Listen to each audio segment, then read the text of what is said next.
So our first speaker tonight will be Dr. Marcel Trautmann. He's head of molecular diagnosis, Division of Translational Pathology, GD Cancer Research Lab at the University Hospital in Münster, Germany.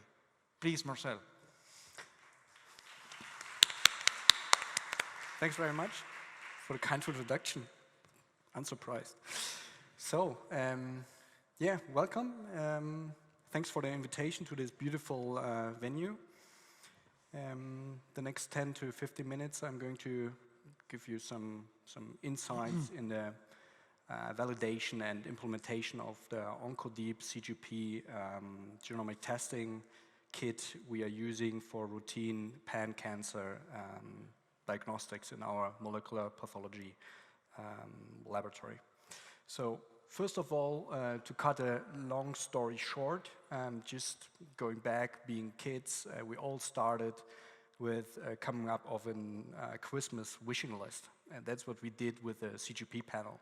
So we made up our minds, what do we expect from a vendor, for a service provider, to be provided for a product, for a service.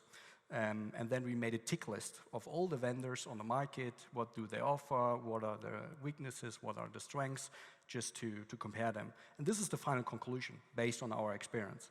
So we first had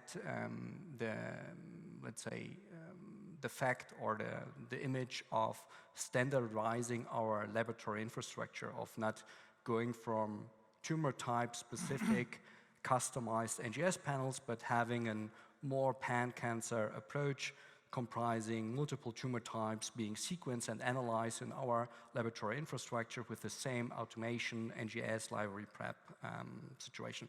So this was being nicely addressed, or is addressed, by the OncoDEEP Kit.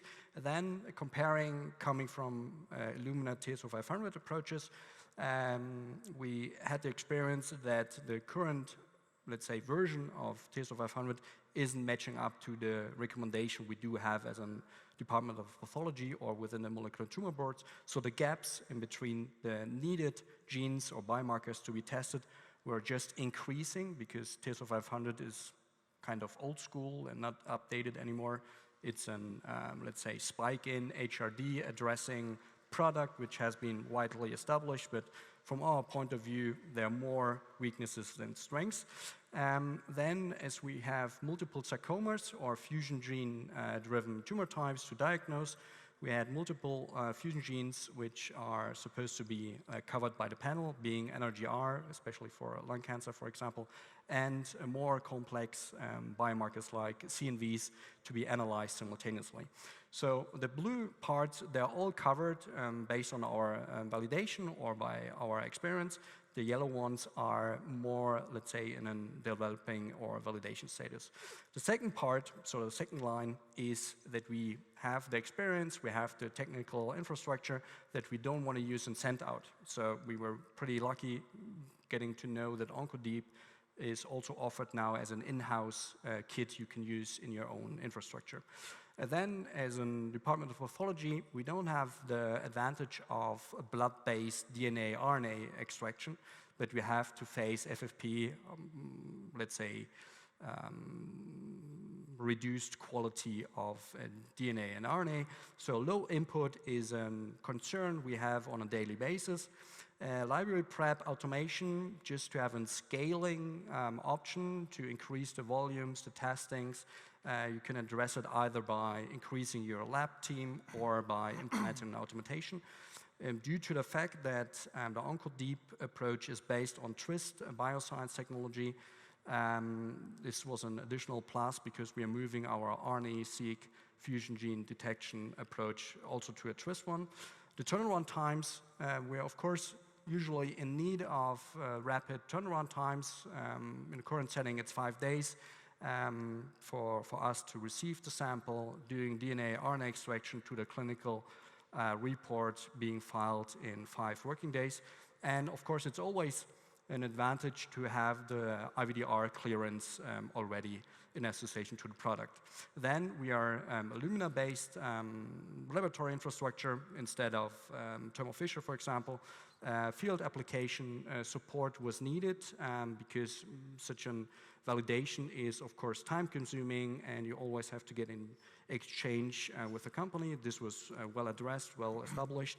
As we were looking for an end-to-end solution, so the library prep as well as the bio-IT, which is one of the main advantages from my personal point of view, was or is also provided in this, let's say, overall service or product. So all these facts or situations were addressed, so we were pretty happy. And to give you an, let's say, a feeling to what we are doing, where we are coming from, we do have Illumina-based technologies.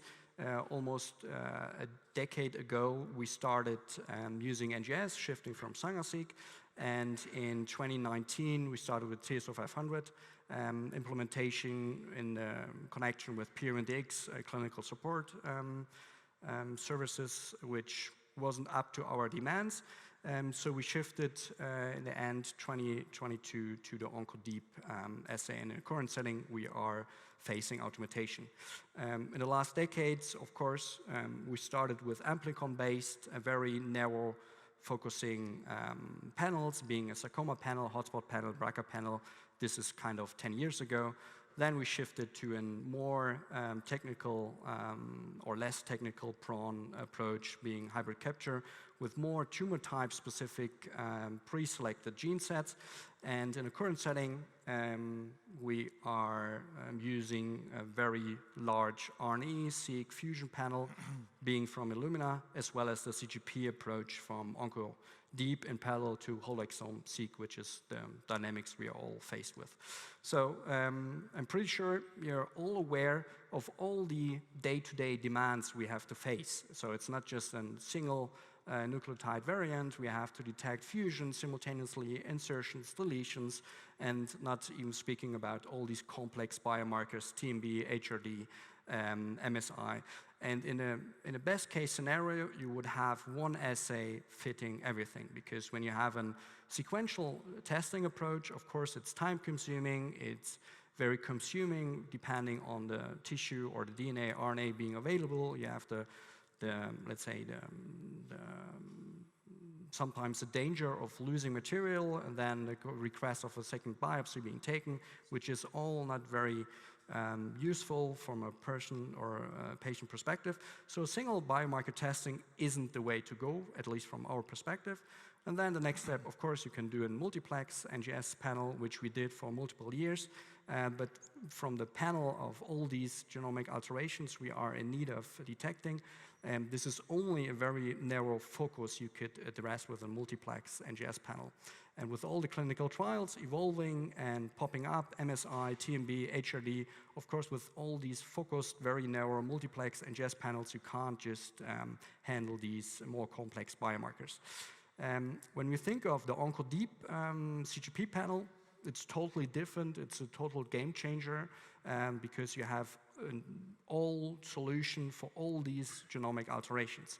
So from our calculation, being very specific to our setup, to our clinical environment, when you have more than 5 biomarkers to be simultaneously checked, and this is the case for lung cancer patient, prostate cancer, sarcomas, so this is even more cost efficient than going for a single sequential testing workflow. If you compare it, here just the properties of the OncoDEEP Kit, having in total more than 600 genes, MSI, TMB, all these biomarkers being relevant, compared all these customized, currently also in parallel used tumor type specific panels. And you see in red, these are all panels where genes are not covered by the OncoDEEP Kit. If you have a look at it, these are all genes which are only used for research purpose in our clinical setting or for clinical trials. So we are still in need of, for specific samples, using specific, more focused panels, but the overall dynamics are moving to a gold standard of CGP with the OncoDEEP panel. If you compare it to TSO 500, as I was kind of talking about it beforehand. There are more than 100 genes, if you compare it to the OncoDEEP Kit, which are lacking. You could say, okay, are they relevant, are they not relevant? HRD is now available as a spike-in. Spike-in usually as a hand-on isn't a major problem, but it's still a headache. And if you check the genes which are relevant, we just went through the list, and more than 10 genes are relevant for day-to-day clinical therapeutic decision-making, at least in our clinical setting or in our MTB molecular tumor board environment. So TS0500 wasn't sufficient anymore, driving us in a bad position of having to, in parallel, use a second or third panel to address all these needed questions. So what is the timeline? As I said before, usually it's 5 days.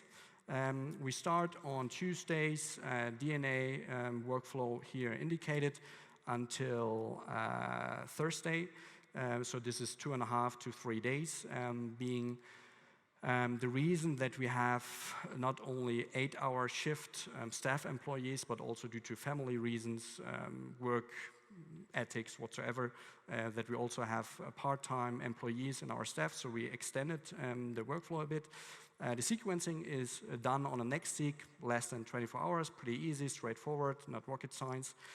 Data transfer, being the sequencing output, is done over the weekend, so OncoDNA or the clinical support software can work over the weekend, which is pretty handy for our workflow. So on Mondays, on Tuesdays, we get the results for the variant interpretation, the visualization, the QC, and then we can do the interpretation or the clinical pathology reporting by ourselves. So the interface or the product does comprise a wet lab part, being the OncoDEEP Kit, as well as the BioIT being the end-to-end solution.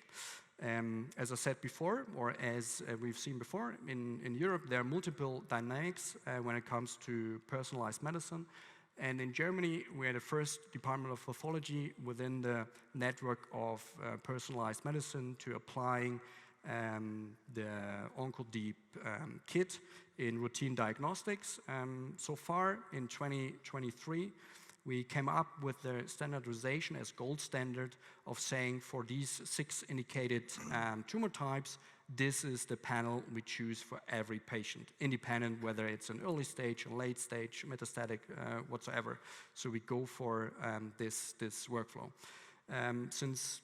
This year, more than 70 library preps in hands-on library preparation have been performed. So these are more than 500 samples being sequenced, and the failure rate is down below 5%. Most of the time it's due to insufficient DNA which we used. So the recommendation is 100 to 200 nanograms. I think, no, 100. And it's even down to 30 nanograms. And these dropout cases are cases where we already knew that we maybe have only 5 nanograms whatsoever, but we still gave it a try to push our luck, and these are most of the time the failed QC samples. How did we validate it? So there are multiple approaches to do it. We used at least 2 sample origins. One is a pre-defined NGS-based in-house archived sample collection, or commercial reference controls. So we purchased it from Horizon, Serasec, knowing the genomic background, what to look for, what is the variant allele frequency, and this is a BRCA somatic multiplex sample, being positive for all these variants here indicated on the right. You see, independent of whether we use 100 nanograms or 200 nanograms, the panel did perform pretty well. The expected result is indicated by the red dots. The second sample is a more complex EGFR, KRAS, NRAS, all these lung cancer associated profiles or genomic alterations you would expect. And the only mismatch were low allelic frequency samples being down to 1%, which is more than in an acceptable range of NGS-based FFP material. The second one is the question of HRD as a very complex biomarker. Again, we used commercial available pre-screened samples down to 8 nanograms. The assay as well as the bio-IT performed pretty good. It was positive in the results. We did it multiple times, and we also applied for external quality testing workflows where we received 10 unknown ovarian cancer samples, had to screen them, and did it in a German setup with more than almost 40, let's say, locations applying and conducting these external testing. And pretty shocking, 20% failed in a German setup. So usually the Germans are saying we are doing stuff better than others, but still 20% fail. I can tell you afterwards which companies are within these 20% are still in need of doing some homeworks. But you could see specific vendors having major problems with HRD testing based on this external testing. OncoDNA wasn't one of these. And then, of course, in a daily practical diagnostic setup, fusion genes is even independent of sarcoma, therapeutically relevant when it comes to molecular tumor board therapeutic decision making. And over here, we also had previously tested NGS, RNA-seq, or FISH immunohistochemistry-based samples. Here, ALK or ret examples being positive or even negative in the FISH application, seeing what are the limitations if you detect it on DNA, protein, RNA level. In summary, the OncoDEEP Kit performed also very well. The results were reproduced as expected. This was very good. And we also used a commercial product where we knew what to expect. It's a multiplex sample. Here, all these 3 fusions were called, widely so, as expected. And unexpectedly, and I had to call SAP on this point, was that I said, do you know that the panel is also surprisingly detecting NTRK fusions? So in this sample, even unexpectedly and not proclaimed, NTRK fusions were also detected as supposed to be. So this is something we have to keep in mind. And then one of the last one is coming from Sanger-seq, NGS, amplicon-based. We are all aware of all these primer-based or hybridization-based problems when you have larger indels or insertions, especially in the KIT or the BCOR gene. And here an example of larger internal tandem duplications, which were tricky with our currently used customized panels, which we are not capable to detect. That's why we are using it in RNA-seq workflow. But here also the workflow, after some adaptations of the bio-IT and the OncoDEEP Kit, as well as the harmonized bio-IT clinical decision software, was capable to detect these clinical relevant and tricky samples. Usually the story here, when you compare vendors, is usually finished. You have the wet lab part, you have the panel, and then you are in need of a third-party vendor to have your bio-IT or your, let's say, local bioinformatician. The story doesn't end here. This is one major advantage if you compare it from my personal perspective, because the bio-IT is harmonized with the panel and the product itself. So you do have everything you need from the QC, the validation, the variant calling, the clinical interpretation. So what is the clinical interpretation looking like? I just came up with some screenshots depicting an individual case of one of the HRD positive samples we did detect in the current year. And if you have a look at the interface, there's multiple information you do receive within a maximum of less than 48 hours, usually is the case.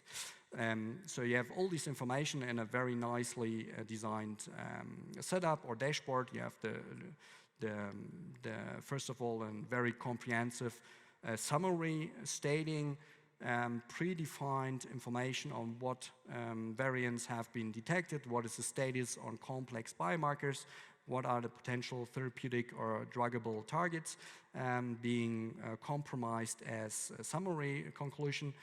Then you have a section indicating or summarizing HRD specific MSI or TMB results, indicating what is the potential clinical benefit. You have all the information being accessible, how is the scoring being generated, what are the thresholds, all these relevant information for your molecular pathology report is being indicated and accessible, so it's not a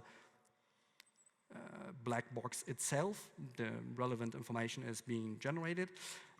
Of course, you also have the individual variants independent of the clinical signatures also indicated. Here you can select either by different status due to the in silico prediction being pathogenic, likely pathogenic, benign, whatsoever. Here only indicated for the specific sample being HRD positive as well as BRCA1 mutated.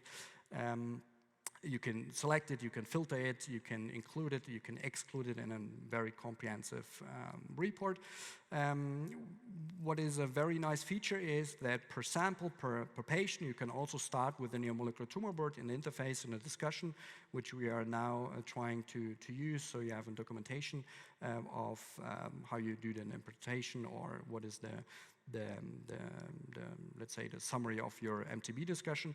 Then most striking is all the hard work we have to do on an individual basis to identify druggable targets after you identify the variant. So what are the potentially approved drugs? This is provided here in this dashboard, so you have all these potentially drugs, compounds either being approved. You can select what is the approval status, is it the ESMO guideline, FDA, EMA, whatsoever.